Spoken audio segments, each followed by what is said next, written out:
A new coronavirus has killed 25 people in China and infected more than 800, the government said on Friday, as the World Health Organization declared it an emergency, but stopped short of declaring the epidemic of international concern. And joining us to talk about this morning live in the studio with me is Dr. John Mark Boala. Thank you very much for joining us, Dr. Mark.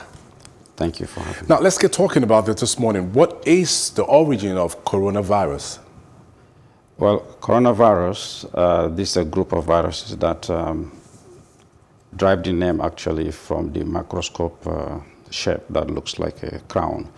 And it affects or causes respiratory infections in humans, from common cold to lower lungs infections such as pneumonia.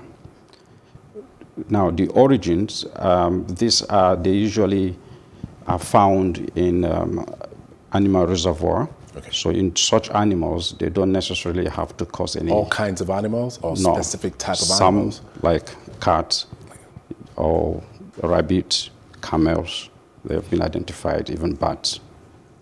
Okay, now we read that it's a strain of viruses that affect the respiratory system. What are its symptoms?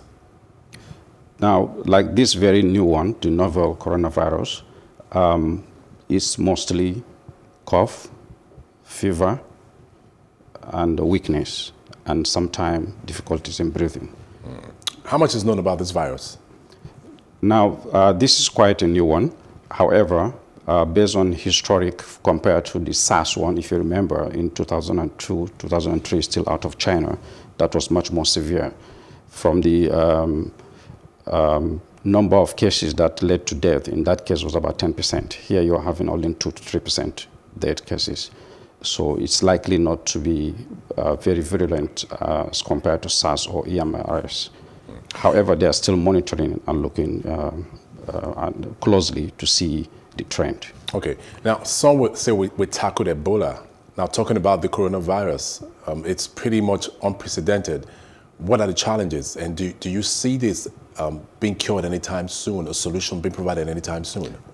They're slightly different okay. with Ebola. Ebola is a hemorrhagic fever which affects many organs and also affects the clothing system. So victims tend to bleed and stuff like that. So even though it's a virus, but the common thing is that both of them don't have specific treatment, except of recent that they progress a lot with Ebola. Yeah.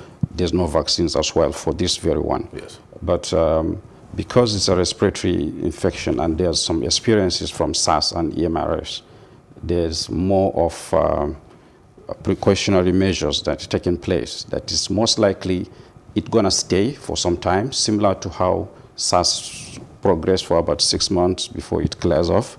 It's likely to stay for some time, but because of control measures that might be in place, it's not likely to spread to become a global emergency. And we seem to have an outbreak of Lassa fever, I mean, all over the place. Why now? Well, typically, looking at the trend from 2015, 16 and stuff, you find out that it tends to come around November, December, January, February, March, this period. So it's a trend that we are aware. The most disturbing thing is coming from leaving the rural area and coming into bigger cities now, yes. And more. In fact, yesterday, the reported case of one death of 24-year-old victim in Maiduguri. That is the index state, because the first diagnosis of this Lassa fever was in a town called Lassa in Borno State in 1969. And according to a report, since then, there were no cases or outbreak of Lassa fever over there until this year in the capital city. Okay. So now let's talk about protective and preventive measures that we can take as it concerns these two viruses, starting off with the coronavirus. Now, for coronavirus, let's take humans. For instance, we need to maintain good hand hygiene, washing hand with soap. For the coronavirus? And, yes, and then take some time, not just pour water, but at least 30 seconds, and if possible, use hand sanitizers as well.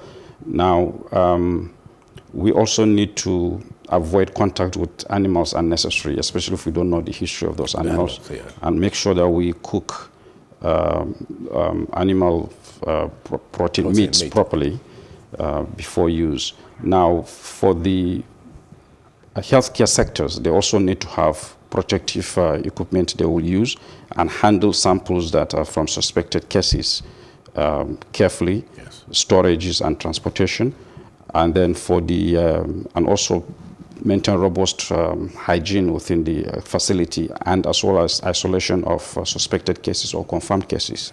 Now, for the country, we need to be on alert, looking at the standard, international standard, and also the Nigerian CDC set standard of controls, especially at port of entries. All right. Dr. John Mark Bala, thank you very much for joining us on News on the Hour and for your contribution.